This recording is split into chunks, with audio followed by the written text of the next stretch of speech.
So my name's Kieran and I am the unit manager here. I'm James, I'm a poultry specialist. I work alongside the customers on the laying farms and the managers on the rearing farms. I'll be in contact with the laying customer, find out what sort of feeders, what sort of drinkers they've got on site. We'll try and replicate that on the laying farm. So to get a good pullet out of our rearing house, it all starts before they come in as chicks. We socialise a lot with the birds. We walk through as many times as we can, especially when they're younger. I sit down with them. So when they arrive on the laying farm, they aren't worried about humans. If you have a good feed quality, you have good grits. If they grow quickly in the first 6 weeks, they get a good frame on them, which produces a good egg size and builds up their immune system. We use bedding of wheat straw and rape straw. We tend to find in our shed that the litter remains preferable throughout the entire flock. They're able to dust bathe in it and scratch around in it. It promotes a lot of natural behaviours. As a rearer, we maintain an even flock by weighing our birds weekly, which takes an even score and a body weight. It means we can pick up on problems quicker, solve those issues faster. I'm looking at the birds to see what their feather cover is like. If I see any feather pecking behaviour, I will change my management style accordingly. I would say that the ball pit bulls are our main attraction. And they've got something to amuse themselves, so they're less likely to peck each other.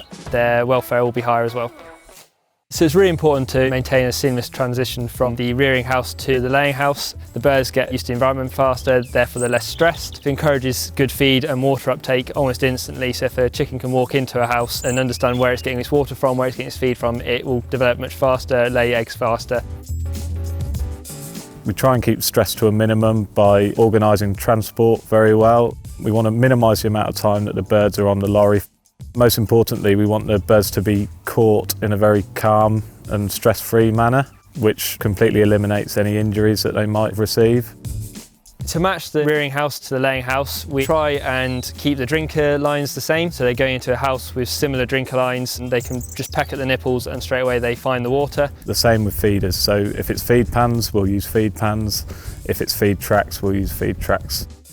We put in ramps onto the slats to encourage them to get up onto them early.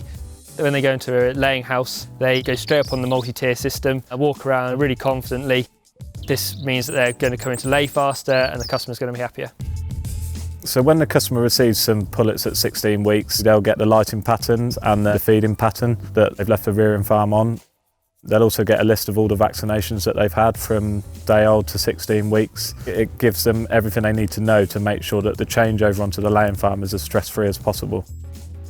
Even beyond sort of 30 weeks, the customers are able to call us if they've got any queries regarding feed, light, diets, just general inquiries. We're happy to help the whole way through.